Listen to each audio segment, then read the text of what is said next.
રાખી લો ને.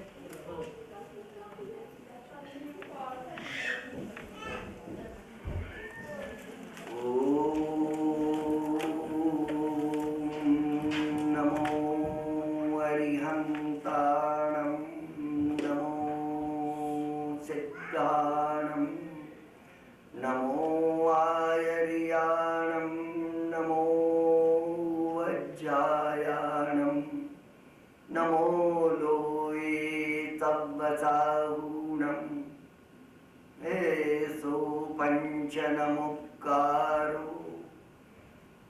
सर्वपापणासनो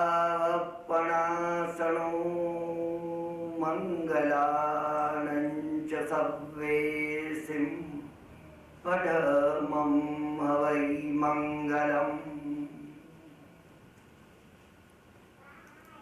જે મંગલાચરણ આજે આપણે કરીએ છીએ,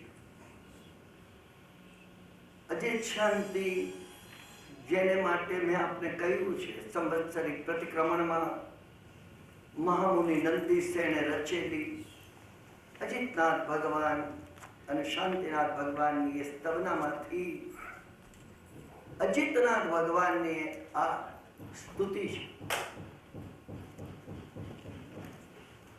મહામુનિ નંદીસેને અજિતનાથ ભગવાનની સ્તુતિ એમને કઈ રીતે કરી છે, અદ્ભુત છે।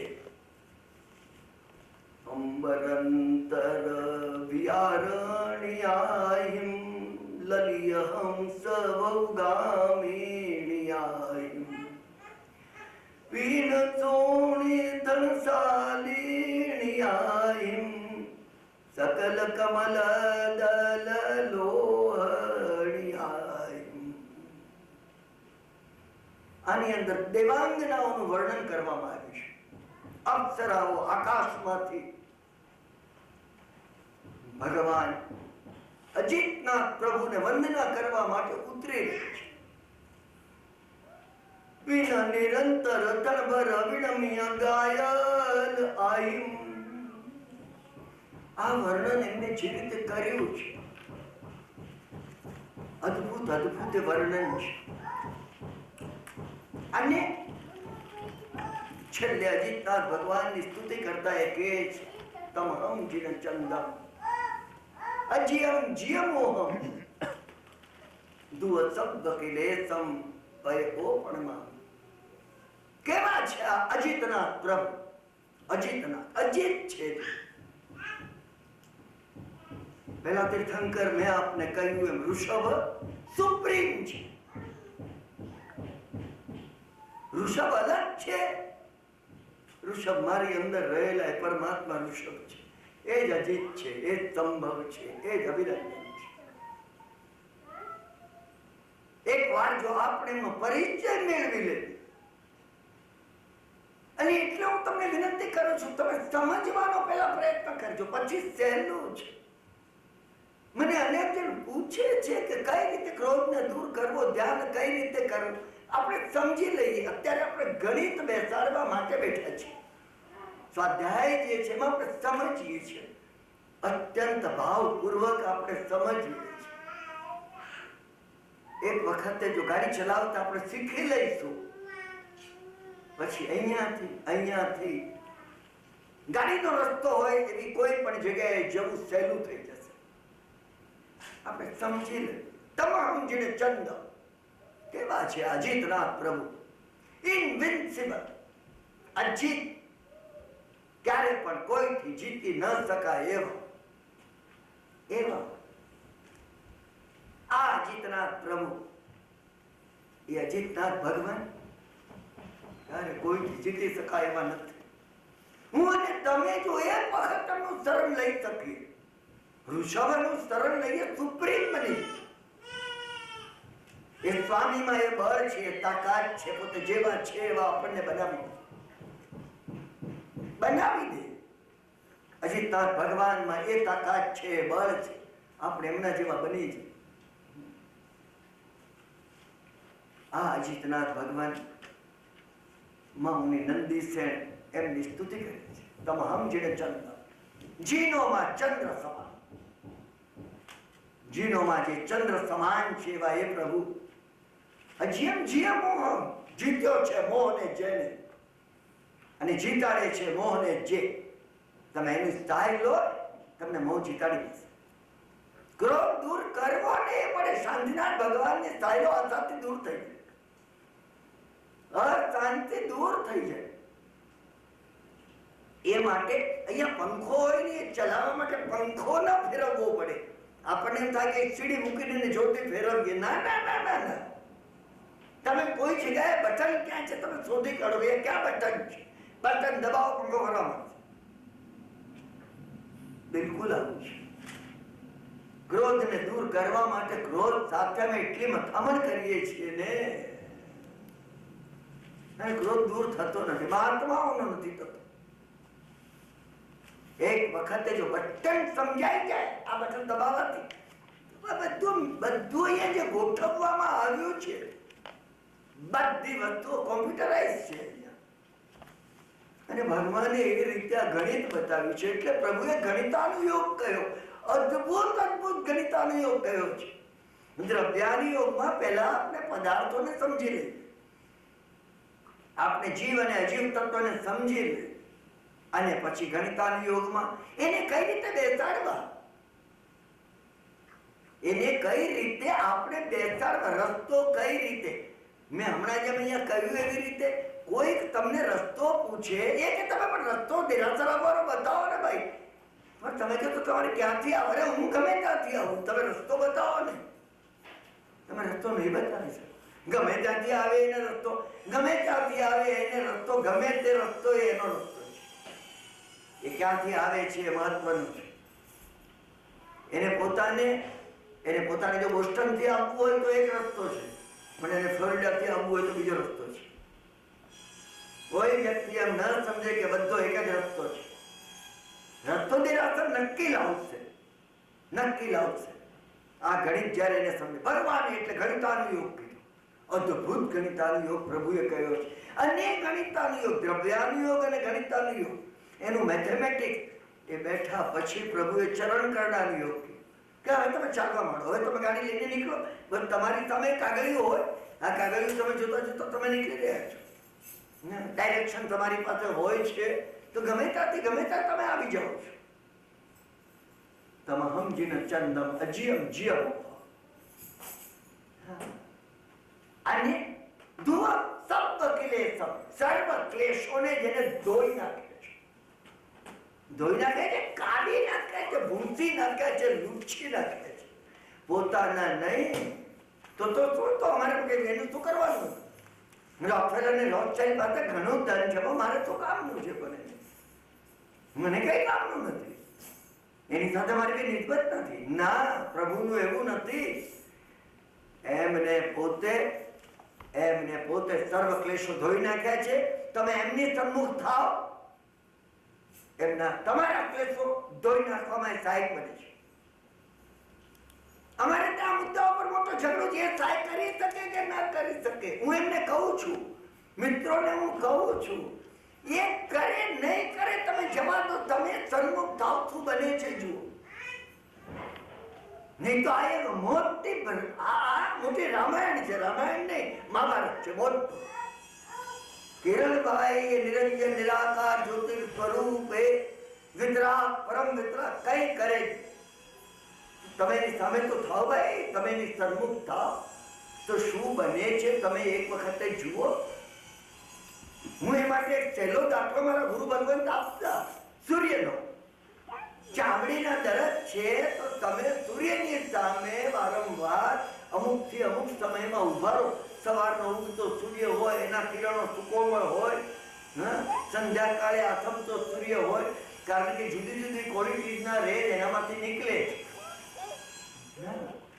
અત્યારે આપણે પોતે એ સોલર રેઝના ઉપયોગની કથામાં નથી જતા, પણ તો તમારા ચામડીના દર્દો મટી જાય. ભાઈ તમે જઈને સૂર્યને પૂછો કે તમે કિરણભાઈના મટાડી દીધા સાહેબ, તમે અમારા મટાડી કે કોણ કિરણ? હું તો ઓળખતો નથી. આ એવી વાત છે, સૂર્યને ખબર નથી, સૂર્ય કહેતો પણ નથી. તમે એ માનો કે સૂર્ય આપણી ચામડીના દર્દ દૂર કરે ને, કારણ કે સૂર્ય કઈ કરતો નથી. તમે સૂર્યની સન્મુખ થાવ, ચામડીના દર્દ દૂર થયા વગર રહે. તમે પેલી મેટાફિઝિકલ દાર્શનિક ગળભાંજમાં જાઓ. એ દાર્શનિક ગળભાંજ જે છે ને સાવ નિરર્થક છે. બિલકુલ તમે એમાં પડો ને, તમે અનુભવથી જુઓ. એ કરે છે નથી કરતા, એ જવા દો. એટલી ડેપ્થમાં જયારે તમે જશો ત્યારે તમને સમજાઈ જશે એ કરે છે એ જેટલું સાચું છે, એ નથી કરતા એટલું જ સાચું છે. તમે એ ના વાપરો કે નથી કરતા એટલું ખોટું છે ને કરે છે એટલું ખોટું છે. ના ના ના, એ કરે છે જેટલું સાચું છે એનાથી થાય છે. અને મારે તમારું ઉપકાર એનો માનવું છે. નહીં તો કૃતજ્ઞતાનો મહાદોષ આવે છે. મહાદોષ કે કઈ કર્યું, તમે કઈ કરી ન શકો વગર તમે શું કરો. બિલકુલ એવી વાત છે સાહેબ, ક્ષમા કરજો તમે. હું લેશ માત્ર આવેશમાં નથી. હું જે આખો નહીં કહું છું એ સાધનાનો નહીં કહું છું. એક વખત તમે પોતે સિદ્ધત્વને પામશો, ત્યાં પહોંચી જશો, 8મો ગુણતાને ક્રોસ કરશો. તમે આજ વાત કહેશો કોઈ કઈ કરી ન શકે, અમે શું કરી શકીએ કોઈ માટે. આ તમે કહેશો અને એ વખતે સત્ય હશે. હું મને સરળ દાખલો એ કહું છું કે મને પોતાને દેખાય છે અહીંયાથી બહાર નીકળવાનું બારણું છે. તમને લાગે કે અહીંયા એક ભગવાન છે, અહીંયા કોઈ બારણું નથી. હું કહું છું અહીંયા ભગવાન કોઈ નથી. એ બહાર નીકળવાનું મને બારણું દેખાય છે. જરૂર એટલી છે કે આપણે પોતે ટર્ન કરીએ. તમે ટર્ન કરીને જુઓ, આ બાજુ બેસનારાને માટે ભગવાન છે, હકીકત છે, અને આ બાજુ બેસનારા માટે બારણું છે, હકીકત છે. પણ આની અંદર ભગવાન છે અને બારણું પણ છે. એક સિદ્ધાંતનો નહીં છે, એક સાધનાનો નહીં છે. એટલે અવશ્ય દૂર કરે. આપણે અત્યારે સાધનાના નયમાં છીએ. તમે સિદ્ધાંતના નયમાં સાધનાની સિદ્ધિ કરીને આવો. પણ એ વગર જો એ નહીને તમે પકડશો, આ સમજાવવાની વાત નથી, આ સમજવાની વાત. એટલે તો હું તમને વિનંતી કરું, મારા ગુરુ મહારાજ કહેતા એ જ વાત હું તમને કહું છું. કોઈ જોડે ચર્ચા નહીં કરતો. કેવું ભાઈ તમે સાચા છો, મારું તો અલ્પ જ્ઞાન છે, ગાડા ગયેલા રહેજો. મેં મને કહેતા કે બિલકુલ આમ બેવકૂફ ના જેવા રહે. સરગતમાં પેલો ક્લાઉન હોય છે ને એવી રીતે, હા, જોકર હોય છે. આપણે પાના રમીએ છીએ તે પણ પાનામાં જોકર હોય. આપણે જોકર તરીકે બેવકૂફ છે, આટલી મોટી ઉંમર તાલ પડી ગઈ પણ અકલ આવી રહી. બહુ સરસ થાય, ઘણું સરસ, ઘણું સરસ. આપણને પોતાને જે કઈ ક્લેશ હોય એની સન્મુખ થવાથી દૂર થાય છે. દુવ શબ્દ કીધે સમ પય ઓપણમાં પ્રણિધાન પૂર્વક એવા પરમાત્માને હું નમસ્કાર કરું છું. કેવા પરમાત્મા? એ અજિતનાથ પ્રભુ. કેવા અજિતનાથ પ્રભુ? જેને દેવાંગના હોય આ રીતે નમસ્કાર કરે છે. શું કેવી છે દેવાંગનાઓ એનું એમાં વર્ણન. આવી દેવ સુંદરી પાય વંદ્યાઈ, કેવી દેવાંગનાઓ ભગવાનના ચરણ કમળમાં ફરી ફરી ફરી ફરી શું પુનઃ પુનઃ વંદન કરે. એક વખત શું બન્યું, મને એક પ્રસંગ યાદ આવે છે. આ ગાથા લઈને શિષ્યો ગુરુ મહારાજ પાસે આવી પૂછ્યું. સમજ્યા? ઘણા વર્ષો પહેલાની આ વાત છે. ગુરુ મહારાજ એમને કીધું કે ભગવાન એક અજીત શાંતિની આ ગાથા સમજાવો. ગુરુ મહારાજ કઈ કાર્યમાં વ્યસ્ત હતા આચાર્ય ભગવાન, એટલે એમને એક શિષ્ય હતો, જુવાન શિષ્ય, 18-19 વર્ષ 20 વર્ષ તો જુવાન શિષ્ય. એમને કહ્યું કે અભયને કહો, અભય તમને સમજાવશે. પેલા ખૂણામાં અભય છે, તમને સમજાવશે. શિષ્યો ગયા અભય પાસે, એમને કીધું આ ગાથા સમજાવો. આજનું જે મંગલાચરણ આપણે કર્યું છે, કેવી દેવાંગનાઓ એનું એમાં વર્ણન છે. અને એ વર્ણન તમે એટલું શૃંગારથી ભરેલું છે. અને મેં તમને કહ્યું એમ, તમે શબ્દાર્થમાંથી રહસ્યાર્થમાં જજો. રહસ્યાર્થમાં જજો. જ્યાં જ્યાં દેવાંગનાઓનું આવું વર્ણન આવે એ અંદર રહેલી વિશુદ્ધ પરમ વિશુદ્ધ વૃત્તિઓનું વર્ણન છે. મુનિ નંદે તેને સ્ત્રીઓના સૌંદર્ય સાથે કોઈ સંબંધ હતો નહીં. એ કેવા માંગતા હતા, આવી અદ્ભુત વૃત્તિઓ પણ જે પરમ વિશુદ્ધ આત્માના ચરણે પડે છે.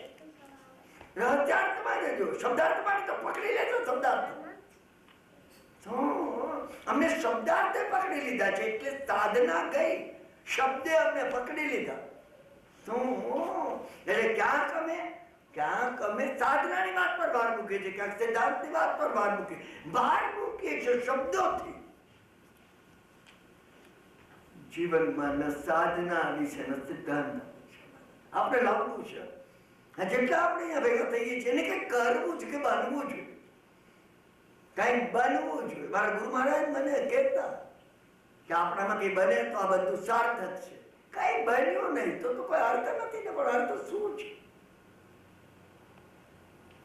એ લઈ અને એમની પાસે આવ્યા.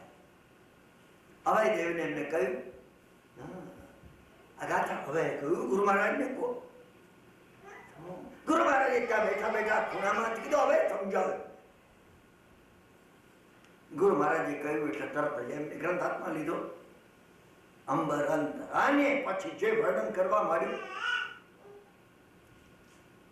શૃંગારનું એ વર્ણન થતું ગયું, વધતું ગયું, ચડતું ગયું.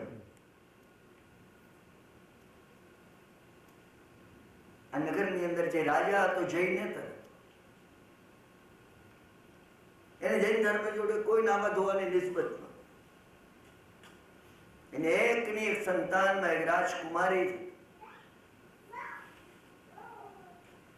રાજકુમારી પોતે લગ્ન કરતી નો.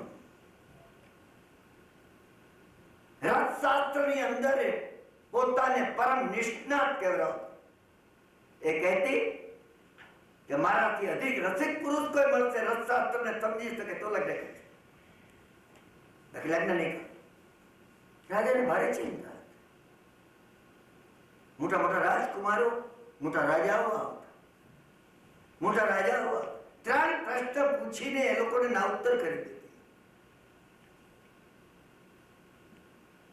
બધાને લાગતું એની સામે રસશાસ્ત્રના વિષયમાં ટકી રહેવું મુશ્કેલ છે.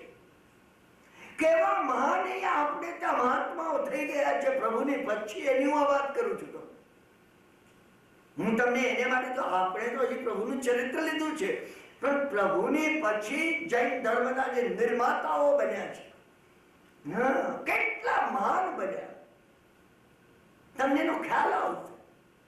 એ પાલખીમાં જઈ રહી. આવી જ રીતે નીચે અવાઈ બેસી અને ગુરુ બંધુઓને આ ગાથા સમજાવી રહ્યા હતા. આજે શાંતિ. અને એમાં એક વાક્યના કારણે પડી ગયું. એને કીધું પાલખી ઉભી રાખ, પાલખી ઉભી રાખ. આમનો મેઘ ગંભીર જેવો અવાજ ઠેક બહાર સુધી જતો હતો. એને 2 વાક્ય સાંભળ્યા, 3 સાંભળ્યા, 5 સાંભળ્યા. એને કીધું પાલખી નીચે મૂક. એ ઉતરીને તરત જ અંદર આવી ઉપાસન. જ્યાંથી પહેલા ખૂણામાં બેસી અને અવાઈ બોલી રહ્યા હતા, સમજાવી રહ્યા હતા. વંદન કરીને ત્યાં બેસી ગઈ. સાધુઓ બેઠેલા, બધા સાધુઓ જ હતા. બેસી ગઈ. આચાર્ય મહારાજે જોયું. હવે તો ચાલતા હતા, જેની ધારા ચાલતી તે ચાલતી, જેટ વિમાનની માફક.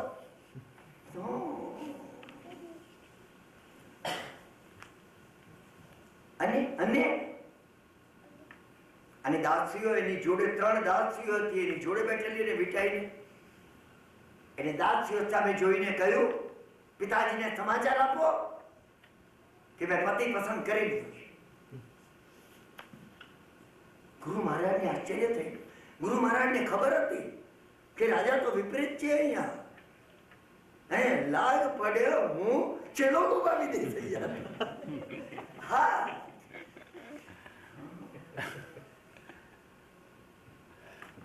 એમને અભયદેવ સામે જોયું. ગુરુએ 2 શબ્દો કીધા, અભય અભય. ગુરુ કઈ કહેવા માંગતા હતા, 2 પણ કહેવાની જરૂર નથી. એક જ શબ્દ કીધો હોત, કદાચ ન પણ કીધું હોત તો ભાઈદેવ સમજે એમ જ. ભાઈદેવ સમજે એમ જ. એ વખતે અભયદેવને મહત્વ એને કહ્યું, પ્રકાશો તમે કે રથશાસ્ત્રમાં નિષ્ણાત આવા પુરુષ તમે કોઈ જોયો નથી.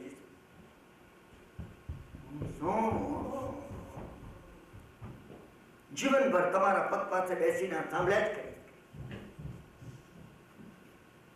આને અભયદેવ આગળ ચડે, અભયદેવ આગળ ચડે. એ મેં આપને જેમ કહ્યું એમ એ જે ગાથાઓ દેવ સુંદરી પાય વંદ્યા એ જે વંદન કરે છે પ્રભુને, ત્યાં સુધીની ગાથાઓ એ જે ચાલતા હતા એ ચાલતા હતા. ક્યાંય પેલીની ખૂટે માગતી નહોતી. એની દાસીઓ જે હતી એની સામે જોતી. તમને નહીં સમજાયા કે આ શું કહેવા માંગે છે? બધાને આશ્ચર્ય હતું. ક્લાઇમેક્સ આવી ગયું, શૃંગારની ક્લાઇમેક્સ આવી ગઈ. અને પછી તમામ જીણ ચંદમ અજિયમ જીયબો એની વ્યાખ્યા એમને કરવા માંડી. શૃંગારની ક્લાઇમેક્સ ઉપરથી એમને જે પરમ વૈરાગ્યની વ્યાખ્યા કરી. થોડીક વારમાં તો રાજા રાણી સમજ્યા ને, મંત્રી મહેલમાં તો ખુદી થઈ ગઈ. દાસીએ મુખ્ય દાસીએ આવીને કીધું કે ગોરીબાએ વર પસંદ કરી લીધો. શું એટલે વરને જોવા માટે તો આ બધા દોડી આવ્યા. બધા ઓહો ઉપવાસ લઈ બાપ ના દો, તમે ક્યાં કરજો. હું એ કહું છું, જયારે આપણે આવ્યા કયા સમર્થ પુરુષ, કયા સમર્થ પુરુષ. અને જે પરમ વૈરાગ્યની વાત એમને અજીતના ભગવાનના વર્ણનમાં કરવામાં, તમામ જેને ચંદમ અજીયમ જીય મોહ જીત્યો છે મોહ જેને, મેં તમને કહ્યું ને એનું વર્ણન જો આપણને આપણે તો કઈ નથી. એનું વર્ણન પણ જો મહાપુરુષોને મોડે સાંભળવા મળે ને, આ અજીતના ભગવાનનું મને તમને વૈરાગ્ય, આ ગાથાનું જો સાંભળવા મળે, રાજા રાણી બધા બેસી ગયા, ભાવીને ગુપચુપ બેસી ગયા. બસ સમજ્યા ને. ગાથા જયારે પૂરી થઈ, પયો પરમામી પ્રણિધાન પૂર્વક મને વચન અને કાયાની એકાગ્રતા પૂર્વક આવા અજીતનાથ ભગવાનને હું નમસ્કાર કરું છું. જયારે પૂરી થઈ, રાજકન્યાએ હાથ જોડીને કીધું, ભગવાન દીક્ષા લઈશ તમારી સાથે. સમજ્યા કે નહીં? શું આ મહાત્મા હતા. આ અભયદેવ આચાર્ય થયા પછી અભયદેવ સુરી બન્યા. આપણા જે આગમો છે દ્વાદશાંગીની અંદરથી મોટા ભાગની દ્વાદશાંગી ઉપર અભયદેવ સુરીની ટીકા છે. અભયદેવ સુરીની ટીકા ન હોત, હું તમે સમજી નહીં શકો. આ સમજી નહીં શકે. પ્રભુએ જે કહ્યું છે, શું આચારામ સૂત્રકૃતામ સ્થાનામ સંભાયા, તમે સમજી નહીં શકો. પણ એ સમર્થ પુરુષે જે ટીકા લખી છે, એ ટીકા વડે આપણને પ્રકાશ પડે છે કે ભગવાન આ કહેવા માંગતા હતા. ભગવાન આ કહેવા માંગતા હતા. અને એ કાળમાં જે મહાત્માઓ બની, જેનો આપણે વિચાર, આપની નાની શાંતિ પ્રતિક્રમણમાં આપણે નાની શાંતિ જે બોલીએ છીએ નિત્યના પ્રતિક્રમણ, શું માનદેવ નાની ઉંમરે એમને દીક્ષા આપી. 18-19 વર્ષની ઉંમર આચાર્ય, નાની ઉંમરે દીક્ષા લીધેલી, પણ નાની ઉંમર આચાર્ય પદવી આપી. 19 વર્ષની કેવી કઈ ઉંમર? 19-20 આચાર્ય. આચાર્ય જયારે બનાવ્યા, ગુરુ મહારાજે વાતક્ષેપ લઈ અને જ્યાં માથામાં મંત્ર ભરીને, મંત્રોમાં બળ હતું ભાઈ, મંત્રોની અંદર બળ.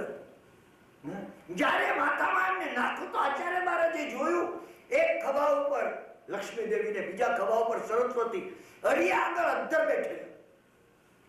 ગુરુ મહારાજ ને ગભરાટ થઈ ગયો. ગુરુ મહારાજ ને ગભરાટ થઈ ગયો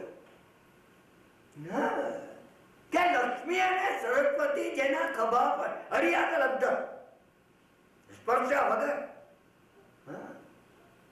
આ પજવત્યા દેવીઓ, એને પજવત્યા શબ્દ શાસ્ત્રમાં આવે છે. તમે વિચાર કરજો, આજે તો કોઈ દૈવી સિદ્ધિ હોય ને તો હા, તો હું સાધુ બોલું તો મને થાય કે એવી સિદ્ધિ આવે ને તો બધા મને નમસ્કાર કરતા કરતા આવે. આચાર્ય મહારાજ આમ ગભરાટ થઈ હાથે ટપ નાખ્યા પછી આચાર્ય મહારાજને જે પ્રસન્નતા થવી જોઈએ ને એને બદલે આચાર્ય મહારાજનું મોઢું પડી ગયેલું જોઈને માનદેવ સમજી ગયા. માનદેવે હાથ જોડીને કીધું, ભગવાન જીવનભર 5 વીઘાનો ત્યાગ કરું છું. જીવનભર એક ઘરે વોર્યો હશે એ ઘરે ફરીથી જઈશ નહીં.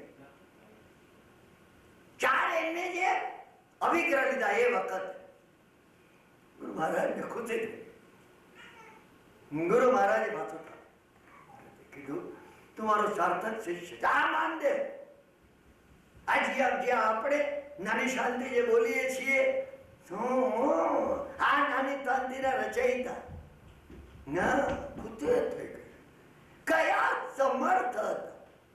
શાકંભરી નગરીની અંદર 1800 વર્ષ પહેલા 1700 વર્ષ પહેલા મહામારી, કોઈ મોટો રોગ એવો થયો મરકી જેવો. મને તો મરવા લાગ્યા. કોઈ ઉપાય નહીં થયો. વૈદ્યોના ને બધા દૂર દૂરથી રાજાએ વૈદ્યોને બોલાવ્યા, કઈ ઉપાય કરો. સંઘ ભેગો થયો. એક જ ઉપાય છે. કોઈ મહાત્મા પુરુષ મંત્ર સિદ્ધિને મોકલી અને એક શ્રાવકને તૈયાર કર્યો કે શાકંભરીથી તું રાજસ્થાનમાં જ્યાં નાડોળમાં હતા ગુરુ મહારાજ એ વખત માનદેવ એમના ગુરુ આચાર્ય ભગવાન તો કાળ પામી ગયેલા એ વખત. એ વખતે પોતે નાડોળ, રાણકપુરની બાજુમાં નાડોળ ને નાડલાઈ છે. તમે જો ગયા હો તે રાણકપુરની પંચતીર્થીમાં ગણાય છે. તો એ નાડોળની અંદર અત્યારે જે જૂનો ઉપાશ્રય એનો એ ઉપાશ્રય બાંધીને રાખવામાં આવ્યો છે. ત્યાં એ વખતે માનદેવ સૂર્ય જયારે પેલો શ્રાવક પહોંચ્યો, સાંજની પરે શ્રાવક પહોંચ્યો, સાંજની બહાર ઉતારી, બપોરનો વખત હતો. નાની સિદ્ધ ઉપાશ્રયમાં જેવો આવ્યો આપણું આપત્યા એને જોયું આચાર્ય મહારાજની જોડે 4 સ્ત્રીઓ બેઠેલી, અત્યંત સુંદર. એને આવી સ્ત્રીઓને જોઈ. અરે આચાર્ય મહારાજ એકલા આવી સ્ત્રીઓની જોડે બેસે છે. અરે આવા આચાર્ય મહારાજ તો વળી શું મંતર આપવાના હતા ને એનાથી શું વળવાનું હતું. એના મનમાં વિચાર બાંધો, જજમેન્ટ કરવામાં અમે તદ્દન એટલા ઝડપી છીએ. આજની વાત નથી, 1800 વર્ષ પહેલાની આ વાત છે ભાઈ. 1800 વર્ષ પહેલા સાંજણી પર હું જ ગયો હતો ત્યાં. તો તમે ગયા હતા ત્યાં. જજમેન્ટ આપણે તરત બાંધી દઈએ. જરા ભગવાને કીધું થોડી રાહ જુઓ તમે, થોડી. એ માટે પેલી બંકેચુલની કથામાં આવ્યું, 7 પગલા પાછા ફરજો. આ સાહસ છે. કોઈને જજમેન્ટ બાંધવું એટલે તલવારનો ઘા મારવા જેવું છે. મને તમે એ સમજ્યા કે કોઈને તલવાર મારવી હોય તો 7 પગલા પાછળ હતું. જીવ વાસો બંધ સંબંધ નિજરો મોક્ષનો વિચાર કરવો. અરે કોઈ માટે અભિપ્રાય બાંધવો એ પણ સાહસ છે, મોટું સાહસ છે. બસ એ આ વિચાર એને આવ્યો ને એકદમ લોહીની ઉલટી થઈ. આચાર્ય મહારાજ તો શું થયું, નીચે જમીન પર પડ્યું. એ 4 દેવીઓ હતી, એ જયા, વિજયા, પદ્મા અને અપરાજિતા હતી. 4 દેવીઓ હતી. એ ગુરુ મહારાજની તૈનાતમાં આવીને બેઠી, ભગવાન કે હુકમ એકદમ ગુરુ મહારાજ ઉભા. ગુરુ મહારાજ એમને કીધું આ શું કર્યું. એમને કીધું કે તમારે માટે આવો વિચાર કર્યો, એ કોઈ કામ માટે આવ્યું છે. શું હું તમને આ બેસવા નહીં દઉં ને મારા સાનિધ્યમાં. એની રક્ષા કરો તમે. આવ્યો અને પછી આ જે નાની શાંતિ છે એની રચના કરી. એમને કહ્યું શાકંભરીના સંગ માફી એ દેવીઓ જયારે આમ અદ્રશ્ય થઈ એ જોઈ રહી. એને કીધું ક્ષમા માંગુ છું. પછી એમને આની રચના કરી અને એને મોકલી આપી. આ જે પણ એમાંના જે મંત્ર પદો છે, એના જે અર્થો છે, અર્થ કરતા પણ એના જે અર્થ રહસ્યો છે અદભુત અદભુત અદભુત છે. જે આવા મહાત્માઓ અહીંયા થયા અને એમને જે આ પ્રક્રિયાને, હું તમને આમના પ્રસંગો કથાઓ તરીકે નથી કહેતો, કઈ સમર્થ વ્યક્તિઓએ આ નવકારને એન્ડોર્સ કર્યો છે. મને જે કહેવું છે આ કહેવું છે. એમને કીર્તિની, એમને ધનની, એમને કોઈ પદની, એમને સન્માનની કોઈ લાલસા જેમના જીવનમાં નહોતી. જેમના જીવનમાં કોઈ નહોતું. સિદ્ધસેન અને સમંતભદ્ર જેવા, હરિભદ્ર હેમચંદ્રાચાર્ય જેવા, કોઈ કઈ પડી નહોતી. એને શું પડ્યું? ચિંતામણી જેના હાથમાં જેને શું પડ્યું? કઈ ના પડ્યું, બિલકુલ પડી ન હોય.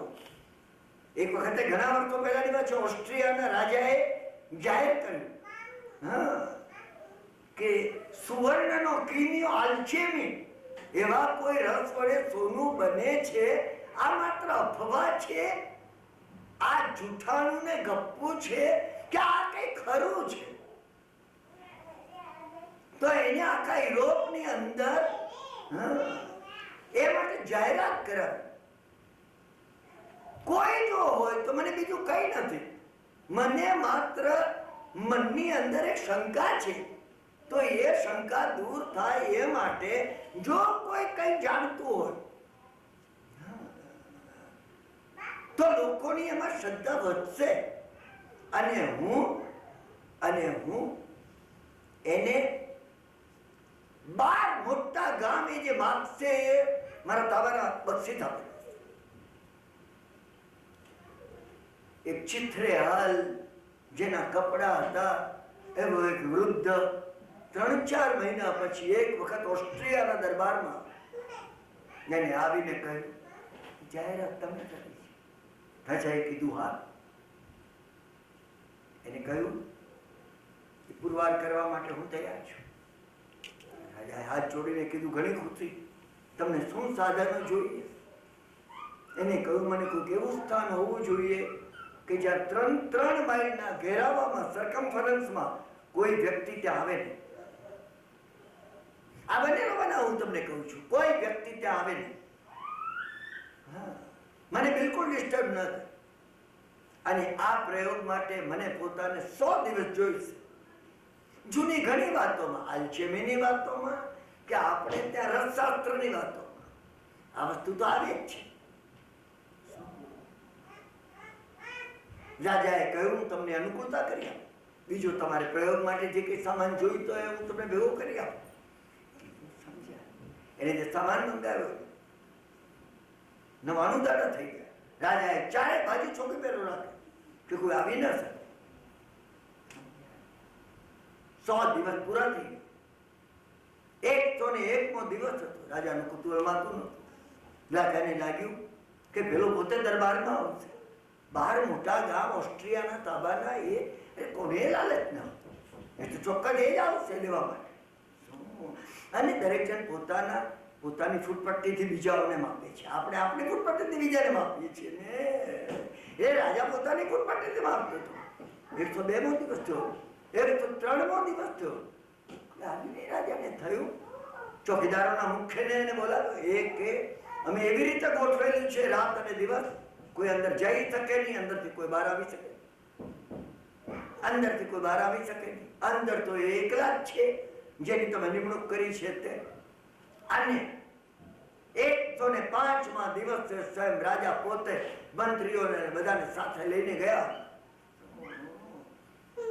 એને જે ઊભું કરેલું, એને જે કઈ પ્રયોગશાળા જેવું ઊભું કરેલું, એમાં રાજા ગયા. તૂટેલી બરણીઓ, કાચના વાસણો, ભઠ્ઠી, બધું ઘણું હતું. તમે કોઈ છો? અરે કોઈ છો? વેરાર્યો? રાજાએ ઘણી બહુ પાડી. કોઈ હતું જ નહીં, કોઈ અવાજનો પડઘો કોઈ આવ્યો નહીં. રાજાના પોતાના જ અવાજનો આવતો. રાજાને લાગ્યું કોઈ લાગતું નથી. રાજાને પોતાને લાગ્યું સંભવ છે કે પ્રયોગ સિદ્ધ નહીં થયો. મોડું શું બતાવે? અહીંયા પણ આપણે આપણું મેઝરમેન્ટ આપીએ છીએ. રાજા જયારે અંદર એ ઓરડામાં જ્યારે ગયો એ વખતે એને જોયું હા કેટલાક હલકી ધાતુના ટુકડા પડેલા હતા અને બાજુમાં ત્યાં 8-10 એ જ હલકી ધાતુના ટુકડા સોનાના થઈ ગયેલા પડ્યા. એક એવું એક પાત્ર હતું જેની અંદર કોઈ જાણે મલમ જેવું હોય એવું કંઈક હતું. રાજાના કહેવાથી અમાને એક મંત્રીએ એક સળી લઈ અને પેલો મલમ જેવું જે પદાર્થ હતો જેને આલ્ચેમીની ભાષામાં રસ કહેવામાં આવે છે એ રસ એમને પેલા એક ટુકડા ઉપર હલકી ધાતુના ટુકડા ઉપર એને લગાડ્યો. એને ચારે બાજુ જ્યાં લગાડ્યો કે ધુમાડો નીકળવા લાગ્યો અને થોડી વારે ગરમ થવા લાગ્યું. રાજાને એ લોકો જોઈ રહ્યા. અડધો કલાક પછી સોનું કીધું પણ પેલા ગયા ક્યાં? અહીંયા ત્યાં જયારે જોયું એ વખતે એક જગ્યાએ ત્યાં ખડી વડે લખવામાં આવેલું. સમજ્યા ને? રથ સિદ્ધિ જેને સિદ્ધ થઈ છે એને કોઈ બક્ષિસની ક્યારે પણ જરૂર નથી. સિદ્ધ થયા પછી કોઈ બક્ષિસની ક્યારે જરૂર હોતી. હું તમને એ કહેવા માંગુ છું, આપણે આમાં જવા માંગીએ છીએ. તો મને આ કેવું છે, આ મહાત્મા, આ ભાઈદેવ સૂર્ય ને આ માનદેવ સૂર્ય, આ સિદ્ધ છે. એ આનંદ ઘર 350 વર્ષ પહેલા થઈ ગયેલા કદાચ આપણને કદાચ લાગશે. મેઘતાની અંદર રાજસ્થાનમાં 2 નાના છોકરા હતા, પાડોશમાં રહેતા એકબીજાની જોડે, અને નાનપણથી ગાઢ મિત્ર એક મુસલમાનનો છોકરો અને બીજો આ જૈનનો છોકરો, અને એ 2 જણા એ નાનપણથી વનસ્પતિઓ લાવતા, તોડી લાવતા પાંદડા, એનો રસ કાઢતા અને રસની અંદર એ ખીલી કે સ્ક્રૂ મૂકતા અને ભઠ્ઠીમાં ગરમ કરાવતા. નાનપણથી રસ સિદ્ધિની પાછળ પડેલા એ 2 જણ મોટા થયા અને એમાંનો એક જૈન સાધુ બની ગયો, બીજો ફકીર બની. એ ફકીર જે બની ગયો અફઘાનિસ્તાન તરફ ચાલ્યો. 12 વર્ષના પ્રયત્ન પછી એને રસ સિદ્ધિ પ્રાપ્ત કરી અને એને રસ ત્યાં બનાવ્યો. અને જે રસ એને બનાવ્યો એ રસ એને લાગ્યું મારો મિત્ર હતો, મેળતામાં મારો ઘનિષ્ઠ મિત્ર હતો. કદાચ એને હજી નહીં મળ્યું તો અડધો રસ એને મોકલી આપ્યો. એક શીશો લઈ અને એમાં એને એ પોણો શીશો પેલામાંથી અડધો એમાં ભર્યો. પોતાના ખાસ શિષ્યને એને કહ્યું આને બહુ સાચવી રાજસ્થાનમાં મેળતામાં લાવાનંદ એનું નામ છે, લાવાનંદ જૈન સાધુ છે. અને કેટલાક લોકો એની મસ્તીના હિસાબે એને આનંદ ઘર પણ કહે છે. એને હાથ તો હાથ આપવાનો છે. પેલા એ કીધું ગુરુ મહારાજને કે 12 વર્ષથી હું તમારી સાથે છું, મને ખબર છે ના, હું પ્રાણ કરતા વધારે સાચવી સામે. અને એ લઈ અને રસ લઈ મેળતા આવી પહોંચ્યો. મેળતા તો હતા ને મહારાજ, એ તપાસ કરતા રાજસ્થાનમાં મહારાજ જ્યાં હતા ત્યાં પહોંચ્યો. એને સમાચાર આપ્યા. આ ફકીર સાહેબ ઓહો આનંદગંજી મહારાજ ને ખુદે થઈ કહેતે હે વો તો કોઈ જૂના મિત્રનો પરિચય એ કે આપણે માટે આ બક્ષિસ તો એમ કરીને હાથ તો હાથ આપજે, હાથ તો હાથ એમને હાથમાં લીધો. આમ જોવાના રમવું જોઈને જે બાપ. અને પછી ત્યાં ધૂળ પડેલી આંગણામાં ઉપાસ થઈને હાથ કરીને મૂંધો મારે. ફરકાર પેલો ઉભો થઈ. પેલા એ કહ્યું અરે 12 વર્ષની મહેનત કરી છે, સુવર્ણ સિદ્ધિનો આમાં રાજ છે. મહારાજનું હસવું મંદ પડ્યું ન તો મારું હસવું તો કહે તું કહો છો તો પહેલેથી કહું તો. અને સીસા ઉપર તમે લેબલ પણ બાર્યું નથી. ના ના, એટલા જ હસતા હતા. તો પેલો અફસોસ કરતો હતો, अरे आपको कुछ ख्याल नहीं आया, वहां से जब मैं आया हूं मैं कह रहा था वो, पर अभी मैं कहूं उसके पहले तो आपने उसको ऊंधा कर दिया. महाराज अंदर गया, कूंडी લઈ આવ્યા. કુંડી લઈ આવ્યા માતરું કરવાની, સમજ્યા ને? અને યુરિન કર્યા પછી કુંડી, એને જૈનોની ભાષામાં સાધુ યુરિન કરવા જાય માતરું કરવાનું કહ્યું છે, તે એને લઈ અને પેલો શીશો હતો ને એમાં ભરવા માંડી. મુસલમાનો માટે પેશાબ જેવી નાપાક વસ્તુ એ કે નથી. હા, એ લોકો 10 વખત હાથ ધોય. હું પેલો જોઈ રહ્યો, એ તો ભરાઈ ગયો શીશો આખો. પેલા એ પોણો મોકલ્યો હતો, એમને આખો ભરી દીધો. અને પછી બાકી કુંડીમાં માતરું વધ્યું હતું, એ પથરો પડે તેના ઉપર નાખ્યો. ના, સોના નથી, કથા છે. સિદ્ધિ એમની અંદર મેળવેલી હતી. આનંદ ગણે જે સિદ્ધિ મેળવી હતી, પ્રભુએ એ સિદ્ધિ મેળવી. ગૌતમ સ્વામીની આ લબ્ધિ હતી. ગૌતમ સ્વામીની આ લબ્ધિ હતી. અંગૂઠો જ્યાં મૂકે ત્યાં વસ્તુ મલ્ટીપ્લાય થાય, વર્ધમાન વધતી જાય. અમે વિચાર કરીએ કે આપણી તિજોરીમાં પૈસાઓ મૂકે તો સારું. એ વિચાર કરતા હતા અધ્યાત્મમાં મૂકે. આ આત્મા સમગ્ર વિશ્વને વ્યાપ્ત થઈ જાય. વિશ્વને વ્યાપ્ત થઈ જાય. લોકમાં એનું સ્વરૂપ વર્ધમાન, એમને વર્ધમાન સ્વરૂપ કર્યું. એ તો કેવળ જ્ઞાન એ છે. દરેક કેવળ જ્ઞાનની પહેલા, એ દરેક કેવળ જ્ઞાનની પહેલા આ લબ્ધિઓ, રસ સિદ્ધિ, આલચેમી સિદ્ધ થઈ ગઈ. ઘણી વાર જયારે કોઈને આવી વાત કરી છે ને, તો એ કે પણ તો આ હિસાબે આ બધું આ સિમ્બોલિઝમ છે. હું એમને કહું કે તમને પેલા પૈસાનું મહત્વ છે ને, હા, તમને જે મહત્વ છે એ પેલી સોનાની લગડીઓ જે બેંક ઓફ ઇંગ્લેન્ડમાં અને વોશિંગ્ટનમાં પડી છે એના ઉપર તમારી દ્રષ્ટિ છે. જ્યાં સુધી એના ઉપર દ્રષ્ટિ છે ત્યાં સુધી મારા ગુરુ મહારાજ સિમ્બોલિઝમ કહેવાની ના પાડતા. મારા ગુરુ મહારાજ માટે કહેતા, કોઈ આવે તમને કહેતા શું કે આ જે દેવાંગનાઓ છે, આવી સુંદર સ્ત્રી છે, એની સ્ત્રીઓ નથી હોતી એવી, એ વાત માણસને ગમે છે. પણ આ સર્વોત્કૃષ્ટ એવી વૃત્તિઓ છે, એ માથા ઉપર હાથ દે છે. ઓહો, ત્યારે આ કોઈ દેવતાઓ દેવીઓ એટલે કે આ વાત છે. રથ સિદ્ધિની જે વાત છે, એ રથ સિદ્ધિની વાત બહારની તો હોય. ખેતરમાં જયારે ઘઉં ઉગે છે, તમે ભૂલતો નહીં, ઘાત ઉગ્યા વગર રહેશે નહીં. ઘઉં ઉગે ને ઘાત ઉગે, ઘાત ઉગાડવું ના પડે. મૂરખ માણસ ઘાત ઉગાડવા માટે ખેતરની અંદર વાવણી કરે હોય, ઘઉં ઉગે એની જોડે ઘાત ઉગી જાય. અને ઘાત જાનવરને ખાવા માટે.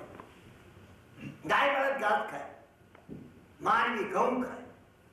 મને જે કહેવું છે આ કહેવું છે. આવા મહાત્માઓ માનદેવ સૂર્ય અને માનતુંગ સૂર્ય જેવા, સિદ્ધસેન અને અભયદેવ સૂર્ય જેવા આ જે મહાત્મા, એમને આ નવકાર પર ભાર મૂક્યો છે.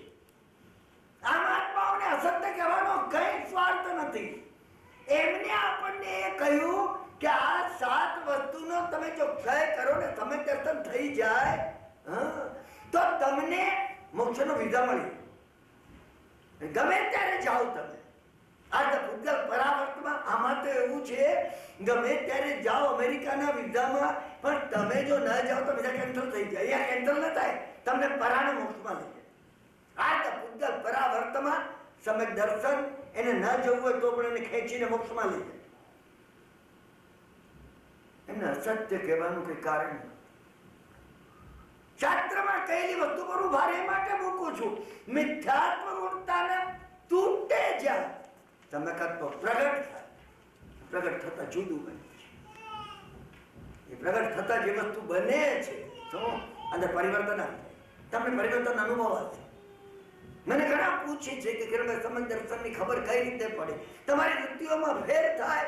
તમે અત્યારે એ જ માનજો કે સમ્યક દર્શનના અંશો આવતા જાય છે. આપને આ માનવું, કારણ કે નહીં તો અભિમાન આવી જશે, નહીં તો માયા કસાઈ જે છે ને રાક્ષસ જેવો છે. એ આપણને ખભા પર બેસાડીને મને તો સમય દર્શન થઈ ગયું. પડતા વાર નહીં લાગે, પડતા વાર નહીં લાગે. ભગવાને એમના 27 ભવના ચરિત્રમાં એટલે કહ્યું કે તમે ધ્યાન રાખજો, મને પડતા વાર નથી લાગી. મરીચીના ભવમાં ઋષભદેવ જેવા દાદા હતા અને ભરત જેવા પિતા હતા, અને છતાં પણ હું પડ્યો છું. એટલે તમે સાવધ રહેજો.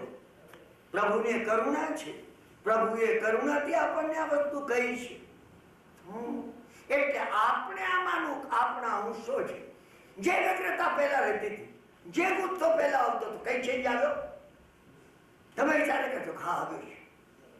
આવ્યા વગર રહે નહીં. તમે આ પ્રભુની વાણીનું એ બળ છે. કિરણભાઈનું બળ બિલકુલ નથી, કિરણભાઈનું બિલકુલ નથી.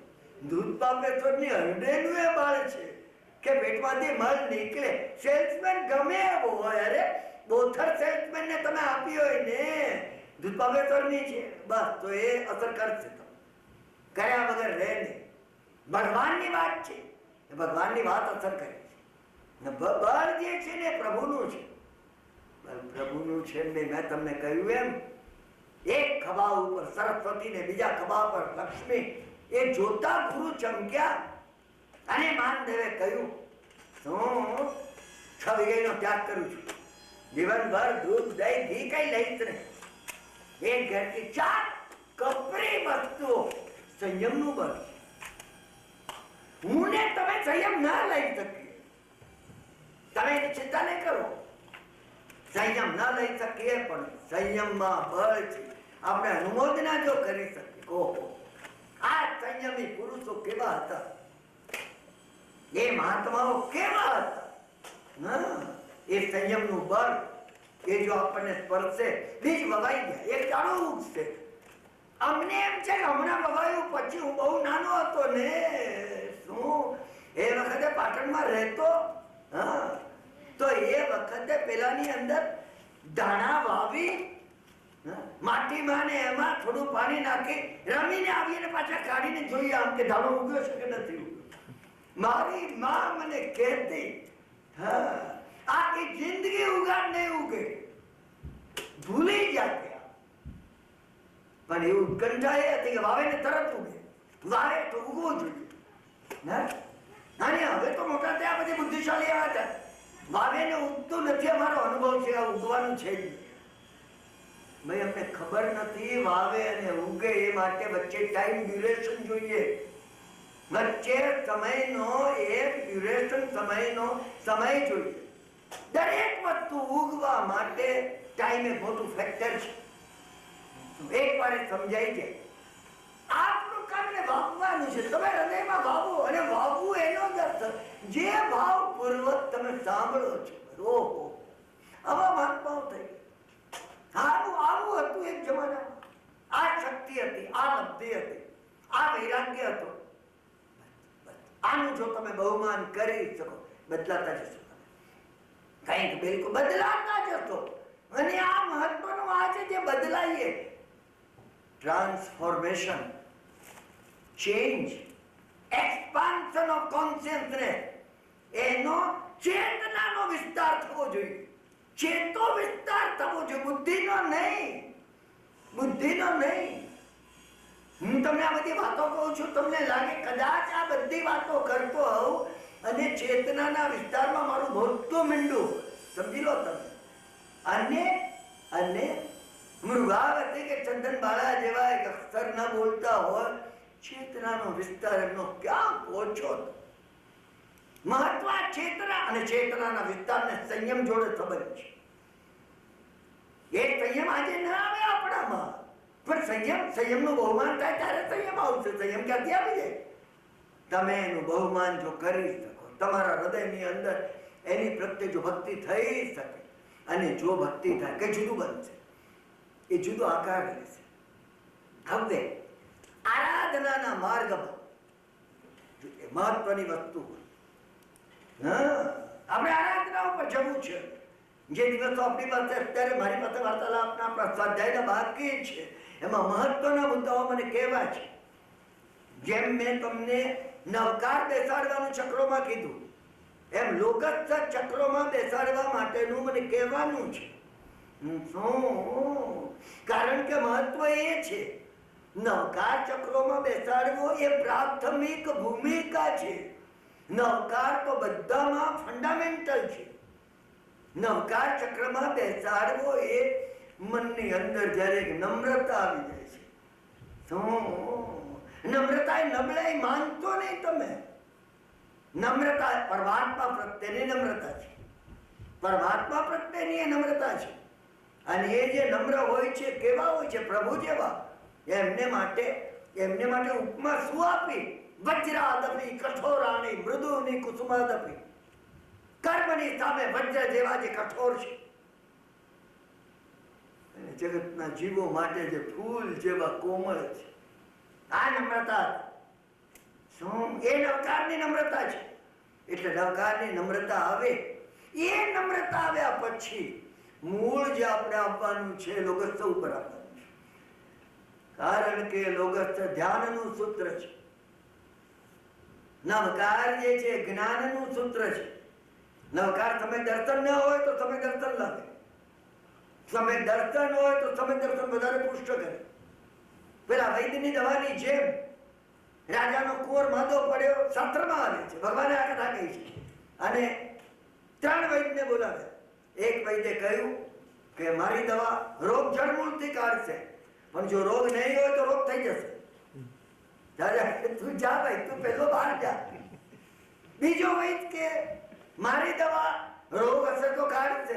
રહસ્ય છે આ. એવી કોઈ દવા હોય કે જે રોગ ના રહસ્ય છે? પણ હવે આપણે બધામાં જો શબ્દાર્થથી રહસ્યાર્થમાં જતું ને 9:30 તરત પૂરા થઈ જશે. અન્ય બીજો વૈદ્ય કે મારી દવા જો રોગ હશે તો કાઢશે, નહીં હોય તો રાખની અંદર નાખેલા ઘીની જેમ નકામી જશે. ત્રીજો વૈદ્ય હતો, એને રાજાએ પૂછ્યું તમારી દવાનું. એને કહ્યું મારી દવા જો રોગ હશે અવશ્ય જશે, જડમૂળથી કાઢશે. અને રોગ જો નહીં હોય તો સ્વાસ્થ્યની પુષ્ટિ કરશે, બુદ્ધિમાં તેજ લાવશે, આત્મામાં ઓજસ આવશે. રાજાએ કીધું તમારી દવા કરવા જેવી છે. એ દવા એ નવકાર છે. નવકાર એ દવા છે કે જે દવા જો તમે દર્શન ના હોય, મીઠા તો મોહનીય હોય, તો એ સાતે મોહનીયની પ્રકૃતિનો કેમ ક્ષય કરવો? પહેલા નવકારને સ્થિર કર્યા પછી એ ક્ષય સરળ થશે. એ કેમ ક્ષય કરવો? અને જો ક્ષય થઈ ગયો હોય તમારો, એ ગ્રંથિ તૂટી ગઈ હોય, તો તમે દર્શનની વિશુદ્ધિ કેમ થતી જાય? વિશુદ્ધિ થતી જશે. આ કીર્તિના અંશો કેમ નાશ પામે? અને તમારામાં સંયમનું બળ આવતું જશે. આગળ જતા સંયમ આવતો. નવકાર મોક્ષ સુધી ઉપયોગી છે. મોક્ષ સુધી ઉપયોગી છે. પણ ધ્યાન માટે કર્મનો ક્ષય કરવો, કર્મમાં પરિવર્તન લાવવું, કર્મને બદલવા જે મહત્વની વાત છે. કર્મમાં સંક્રમણ કરવા. વિપરીત કર્મ ચાલે છે, તમે ઈચ્છો તો પણ તમે સ્વાધ્યાય કરી નથી શકતા. તમને બહુ છે હું સ્વાધ્યાય કરું, સંજોગો એ છે તમને સ્વાધ્યાય કરવા નથી. તો આ સંજોગો કેમ બદલવા? કઈ રીતે તમે તમારા એ સંયોગોને બદલી શકો? તમને બીજી એવી કોઈ મુશ્કેલી છે, શારીરિક મુશ્કેલી છે, સાથે સારું રહેતું નથી, તમારા ઘરમાં સારું રહેતું નથી, પૈસાની મુશ્કેલી છે, માટે દેવું છે, તમે એમાંથી ઊંચે નથી આવતા, ધર્મના માર્ગે જવું છે, લક્ષ્ય ધર્મના માર્ગનું છે. આ ખ્યાલ રાખજો તમે. આ મહત્વની વાત આ છે. ચંપાબાઈએ 6 મહિનાના ઉપવાસ કર્યા અને અકબર બાદશાહની એ કથા તમને કદાચ પ્રદૂષણમાં સાંભળવા મળશે અને તમે સાંભળી હશે. અકબર બાદશાહને આશ્ચર્ય થઈ ગયું. અકબર બાદશાહે પૂછ્યું ચંપાબાઈને, કઈ રીતે તારામાં બળ આવ્યું એકલા પાણી ઉપર 6 મહિના કાઢવાનું? અમે તો રાત્રે રોજા કરીએ છીએ. એને કહ્યું ગુરુ કૃપા. કોણ છે તારા ગુરુ? હીર વિજય સુરી. અને બાદશાહે હીર વિજય સુરીને બોલાવ્યા હતા. હું અત્યારે વિસ્તારમાં જતો નથી, મને અત્યારે બીજી વાતો કહેવી છે. અને હીર વિજય સુરી આવ્યા. રાજાનું બાદશાહનું માન વીર વિજય સુરી માટે એક્સ્ટ્રા ઓર્ડિનરી બધી બન્યું. પણ એવું અંદર એમનું જાગતું હોય છે. એ પ્રસંગ છે કે જ્યારે આગ્રામાં પ્રવેશ કર્યો તો આગ્રામાં આ બિછાવી રાખેલું તો ઉભા રહી ગયા. જાજમ બિછાવેલી આચાર્ય મહારાજ ઉભા રહી ગયા. બાદશાહે કીધું પધારો, તમારી બેઠક અહીંયા રાખી છે. એમને કીધું કે જાજમ, એમના શિષ્ય કીધું કે જાજમ ઉપર નહીં ચાલે. સમજ્યા ને? બાદશાહ હસવા લાગે. બાદશાહે પૂછ્યું કે એનું કારણ શું? તો કે એની નીચે જીવની સંભાવના. બાદશાહે કીધું મોગલે આઝમની બાદશાહીમાં આ જ્યારે કરવામાં આવે છે ને ત્યારે એ રીતે કરવામાં આવ્યું છે જે હોઈ શકે. આચાર્ય મહારાજે કીધું કે જાજમ ઊંચી કરવામાં લુપ્તો કરવામાં. જાજમ ઊંચી કરી કીડીઓની હાર જતી. આ ઇતિહાસની વાત છે. પેલી તો કથાની વાત છે. હિરણ્યકશિપુએ જે વખતે પ્રહલાદને લોખંડનો થાંભલો ગરમ કરીને કીધું, વિષ્ણુ વિષ્ણુ વિષ્ણુ તું કરે છે, બેટા થાંભલાને તું, આ થાંભલો તારો વિષ્ણુ છે, જળે વિષ્ણુ, સ્થળે વિષ્ણુ, સર્વત્ર વિષ્ણુ છે, તો આમાં પણ વિષ્ણુ જ છે. અને એ બાળક પ્રહલાદ પ્રકૃષ્ટ આહ્લાદ, પ્રકૃષ્ટ ખુશી જેનામાં પ્રગટ થઈ ગઈ છે એવો આત્મા, એને આમ જોયું. લાલ કીડીઓની હાર પુરાણમાં આવે છે. લાલ કીડીઓની હાર આ તપેલા એવા સ્તંભ ઉપર જઈ રહી. ભગવાને સાઈના આપણે કથા લાગશે, આપણે લાગી કે ઇમ્પોસિબલ બને. ગપ્પા છે આ શ્રદ્ધાળુ માણસ માટે. અરે કીડીઓ શું ચાલી શકે? સ્વયં વિષ્ણુ જો આના ઉપર બેસે ને તો જળી જાય. એને ચામડીના ડોક્ટર પાસે વિષ્ણુ ભગવાનને જવું પડે. આપણે આ જ માનીએ. અને જ્યાં એને જોયું પ્રહલાદે એકદમ આલિંગન આપ્યું, થાંભલો ફાટ્યો અને ભગવાન ઋષિનો અવતાર પ્રગટ થયો. એને નિયમ લીધો હતો. હિરણ્યકશિપુએ પોતે જ્યારે તપસ્યા કરી ત્યારે શિવ પાસેથી વરદાન માંગ્યું હતું. રાતે શિવને એને કહ્યું, હું ન મરું એવું કરી આપું. અદ્ભુત વાત છે. શિવે કહ્યું એ તો બને નહીં, એ મારા હાથમાં નથી. કારણ કે વિશ્વ વ્યવસ્થામાં તું ન મરે એ તો હું પણ બંધાયેલો છું, એટલે એમાંથી તો હું તને બચાવી ન શકું. તું ઓલ્ટરનેટિવ કે. એને કીધું બહુ સરસ, દિવસે ન મરું, રાત્રે ન મરું, જળથી ન મરું, અગ્નિથી ન મરું, આનાથી નહીં, આનાથી નહીં, માણસથી ન મરું, પશુથી ન મરું, આમ આમ આમ આમ આમ આમ આમ. હિરણ્યકશિપુ જેનું નામ છે, એ બુદ્ધિનું નામ છે. વિપરીત થયેલી તીવ્ર એવી સંસાર પ્રત્યે ગયેલી બુદ્ધિ, આસક્ત ભાવમાં રક્ત એવી બુદ્ધિ, એ હિરણ્યકશિપુ છે. એટલું હિરણ્ય સુવર્ણ જેને ભેગું કર્યું છે. અને સ્વાદમાં સુવર્ણ ને ખાવામાં સુવર્ણ ને ઊંઘવામાં સુવર્ણ ને બધા એ હિરણ્યકશિપુ. તમે દરેક નામની પાછળ જાઓ, તમે દરેક નામને તોડી નાખો. એ કે નવું કહેશે. એને કીધું બસ હવે મેં સાહેબ ઓલ્ટરનેટિવ શોધી લીધું. શિવ તો પ્રસન્ન થઈ ગયા હતા, વરદાનથી બંધાયેલા હતા. શિવે કીધું માગી લે. એને કીધું આમ ન મરું, આમ ન મરું, આમ ન મરું, આમ ન મરું, ઉપર ન મરું, નીચે ન મરું, ફલાણું ફલાણું ફલાણું, ઘરમાં ન મરું, ઘરની બહાર ન મરું, ઉમરામાં મારે, દિવસે ન મરું, રાત્રે ન મરું, સંધ્યાકાળે દિવસ પણ નહોતી ને રાત પણ નહોતી. જવા દો. શાદવાદ છે આની અંદર. જ્યારે ઊંચું કરવામાં આવ્યું ને કીડીઓની હાર જતી. બાદશાહ પગે તમે કહેશો એ ના ના, એની ઇન્ક્લુઝિવ આવી જાય. એ એમને એમના મેં એકવાર તમને કહ્યું હતું એમ, સંદેવજી મહારાજે કીધું, રિકમદાસ तल का तेल में क्या रखता है, मेरे मुंह से निकलता है, प्रकृति को करना पड़ता है. આ સંયમનું બળ છે. મારા મોઢામાંથી નીકળે છે, કુદરતને કરવું પડે છે. આ સંયમનું બળ. અને આ સંયમ જેમનો હતો ને એમનું બળ આપણે આપણે આપણે સાંભળતા કર્મનો ખેદ થઈ.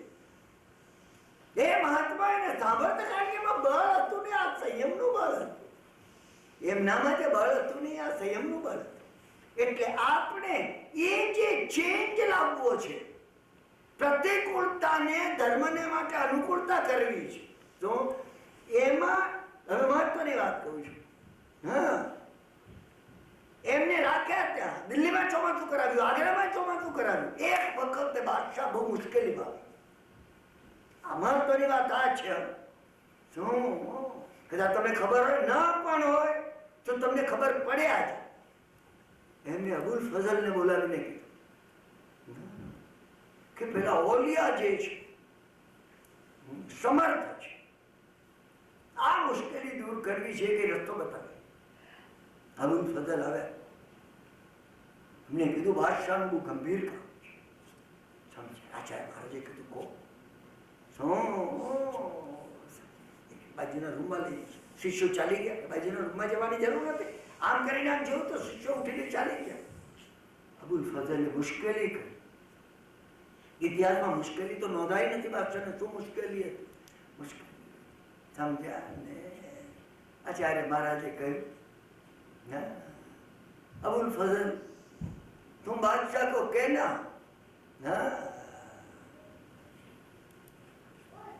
विशुद्ध आत्म तत्व का लक्ष्य रख के, એટલે આપણી ભાષામાં મોક્ષનું લક્ષ્ય રાખીને નવકાર ગણે તો બધી વિપત્તિ દૂર થઈ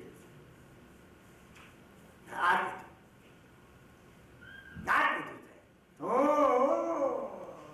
મોક્ષનું લક્ષ્ય રાખીને જો નવકાર ગણશે આ દૂર થઈ જશે. સમજ દૂર થઈ ગયું.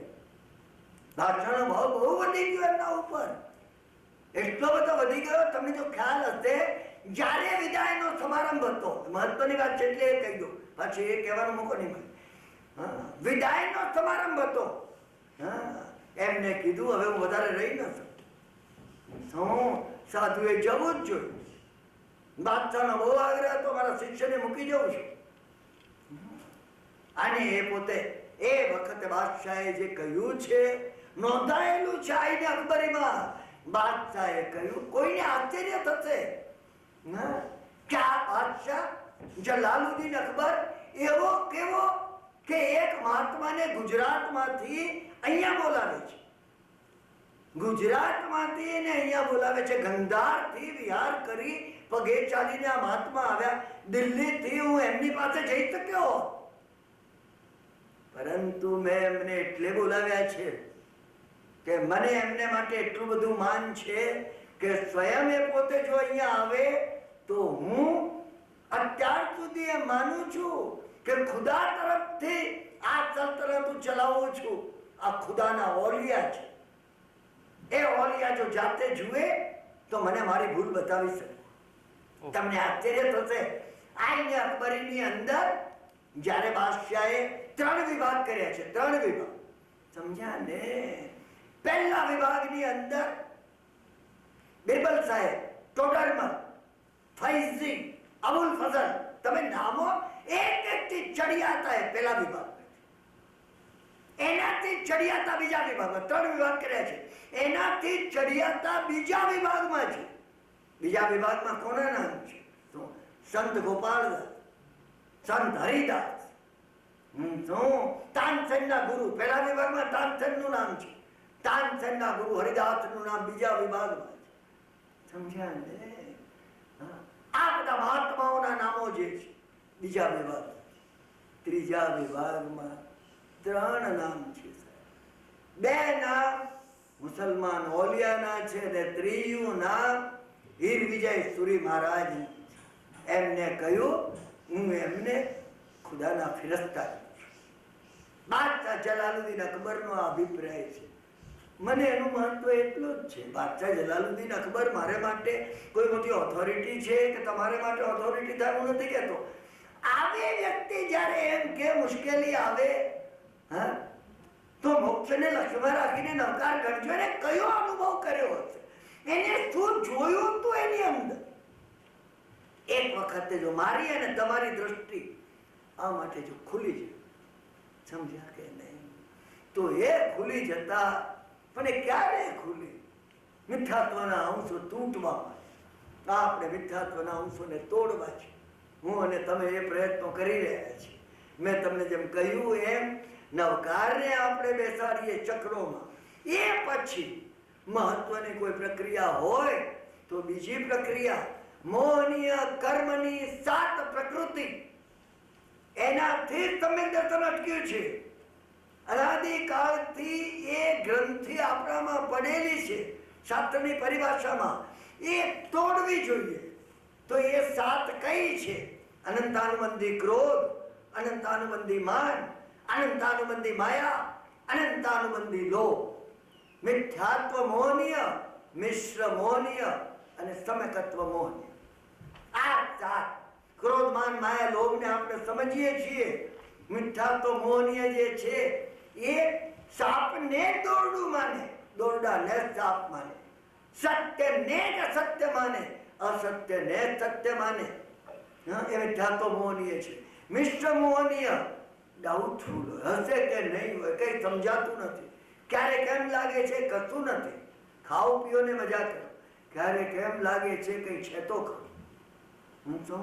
અન્ય સમ્યકત્વ મોહનીય, સમ્યક દર્શન થઈ ગયું હોય, એને સત્ય એ સત્ય શું છે ખબર હોય, તો પછી મોહનીય શું છે? આ હું જે કહું છું, મને બેઠું છે, મને સમજાયું છે, એ જ સત્ય છે. એ સિવાયનું બીજા જે કે એ બરાબર નથી. આ જે આગ્રહ છે, આ આગ્રહ સમ્યકત્વ મોહનીય છે. તો સમ્યકત્વ શું? હવે આ 7 થી પરે. હે પરમાત્મા, તમે જેને સત્ય જોયું હોય એવું સત્ય એ સ્વરૂપે હું જોઉં. સંભવ છે હું છદમસ્ત છું, મને કેવળ જ્ઞાન નથી થયું, એટલે કદાચ મને ન દેખાતું હોય. આ 7 પ્રકૃતિ તોડવાની મહાત્માઓએ બતાવેલી એ જે પ્રક્રિયા, શું એ ચક્રોમાં બિલકુલ નીચે મૂલાધારમાં ખામેની તપ જીવે. મારે ક્રોધને દૂર કરવો છે, મારે ક્ષમા નામનો આત્માનો ગુણ મારામાં કેળવવો છે. અને ક્ષમા તો દૂર રહી, પણ આ ક્ષમા કેળવવા માટે મારામાં મૈત્રી ક્યારે આવે? જગતના સર્વ જીવો સાથે હું મૈત્રી કરું, પણ મૈત્રી તો મને થતી નથી. શું ખામેની તપ જીવે તબ્બે જીવા ખમંતુ મેં. બધાની માફી માંગી લઉં છું, બધાને માફી આપી દઉં છું. મિત્તિ મેં સબ ભૂએસુ, સર્વ જીવો સાથે મારી મૈત્રીઓ જો. વૈરમ મજ્જમ ન કેણઈ, વૈરમ મજ્જમ ન કેણઈ, વૈરમ મજ્જમ ન કેણઈ. મને ક્યારે કોઈ સાથે વેર તો ના જોજો, ના જોજો. કોઈ સંજોગોમાં મને વેરનો ભાવ એન્ટરટેન કરવો નથી. સ્વાધિષ્ઠાનમાં મારે આ માન નામના કસાયને, માન મારામાં બહુ છે, એને દૂર કરવો છે. નમ્રતા નામનો આત્માનો ગુણ મારે મારામાં લાવવો છે. નમ્રતા તો ન જાણે ક્યારે આવશે, પણ હું પ્રમોદ, બીજાના ગુણોની પ્રશંસા કરી શકું. એ 4 ભાવના છે અહીંયા જે છે. ક્રોધ, માન, માયા, લોભ દૂર કરવા માટે ક્ષમા અને આ ગુણો અને મૈત્રી, પ્રમોદ, કરુણા અને મધ્યસ્થતા એ લાવવાના છે. શું? તો એ મારી પોતાની અંદર જ્યાં સુધી હું બીજાના ગુણની પ્રશંસા કરી શકતો નથી, પરંતુ નિંદા મજ્જમ ન કેણઈ, નિંદા મજ્જમ ન કેણઈ. નિંદા ક્યારે ના હોય? તો મને નિંદા કરવી નથી. હું નિંદાને તો યાદ કરું. નિંદા એ કેન્સર છે, નિંદા એડ્સ છે મારા માટે. મને જોઈએ ને વેર, મને જોઈએ ને. તમારે દ્રઢ સંકલ્પ કરવો. માયા નામનો કસાય દૂર કરવો છે, સરળતા મારે લાવવી છે. એ માટે હું કરુણાની ભાવના કરું. કરુણા તો ન જાણે ક્યારે આવશે. ક્રૂરતા મજ્જમ ન કેણઈ, ક્રૂરતા મજ્જમ ન કેણઈ. ક્યારે ક્રૂરતા ન આવશે. અને લોભ કસાય મારે દૂર કરવો છે, અનંતાનુબંધી. અને મારી અંદર ઔદાર્ય, સંતોષ, આત્માનો ગુણ લાવવો છે. મધ્યસ્થ ભાવ મારામાં ક્યારે આવશે? કૃતજ્ઞતા, ઇનગ્રેટિટ્યુડ, કૃતજ્ઞતા મજ્જમ ન કેળઈ. મૂલાધારમાં, સ્વાધિષ્ઠાનમાં, મણિપુરમાં અને અનાહત. પછી વિશુદ્ધિ ચક્રમાં આ મિથ્યાત્વ મોહનીય દૂર થાઓ. સમ્યક દર્શન મને પ્રભુ તમારી કૃપાથી પ્રગટ થાઓ, ગૌતમ સ્વામીની કૃપાથી પ્રગટ થાઓ. આ વિશ્વ મોહનીય દૂર થાઓ. મારા હૃદયમાંથી શંકા જાઓ. મને સત્ય એવી રીતે સમજાય. ભગવાન મને પ્રતીતિ આપો. તમે યુ ગીવ મી સાયન્સ. મને સાયન્સ આપો. મુંબઈથી નીકળીને પુના જતો સાયન્સ મળતી જાય, તરત મળતી જાય. ત્યાં કયું આવ્યું? ખપોલી. ઓહો, તો હવે ઘાટ આવશે. કયું આવ્યું? લોનાવલા. આવી ગયો. હવે પુના આવી જ ગયું. તો આમાં સાયન્સ આપો. તમે માંગો સાયન્સ આપશે. મને આ શંકા રહેશો નહીં. તમે દર્શન પ્રગટ થાઓ, સમ્યક તત્વ મોહનીય દૂર થાઓ. ભગવાન નવકારનો નમો મારામાં આવે. હું તમે જેવું જોયું છે એવું સત્ય જોઈ શકું. આ મારું જે સત્ય એમ આગ્રહ ન રાખું.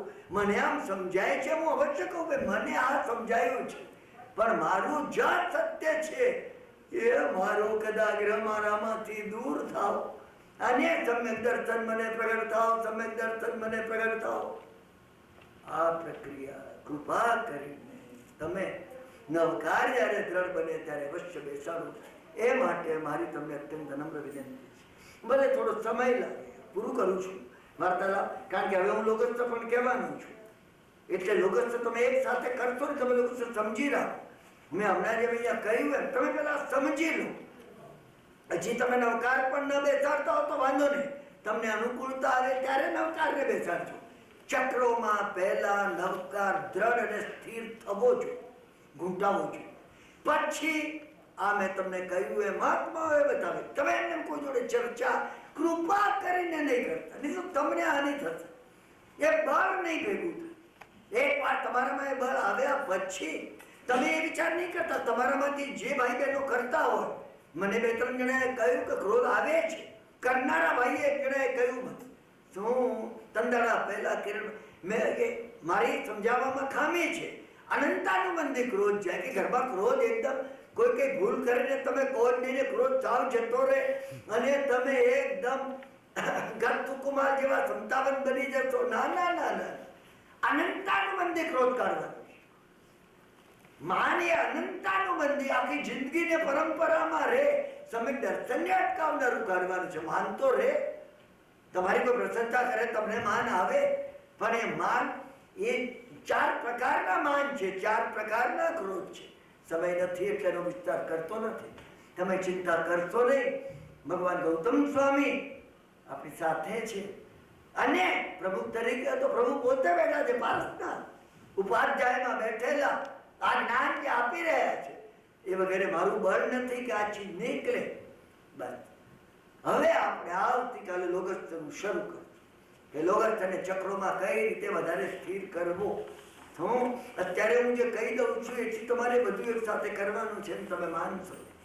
આપણે મંગલિક કરીએ. સર્વ મંગલમ માંગલ્યમ સર્વ કલ્યાણ કારણમ પ્રધાનમ સર્વ ધર્માનામ જૈનમ જયતિ સાસનમ અંગૂઠે અમૃતવત લબ્ધતણા ભંડાર શ્રી ગુરુ ગૌતમ સમરીએ મનોવાંછિત ફલદાતાર. ફરીથી આપણે સવા 8 વાગે આવતીકાલે જઈએ.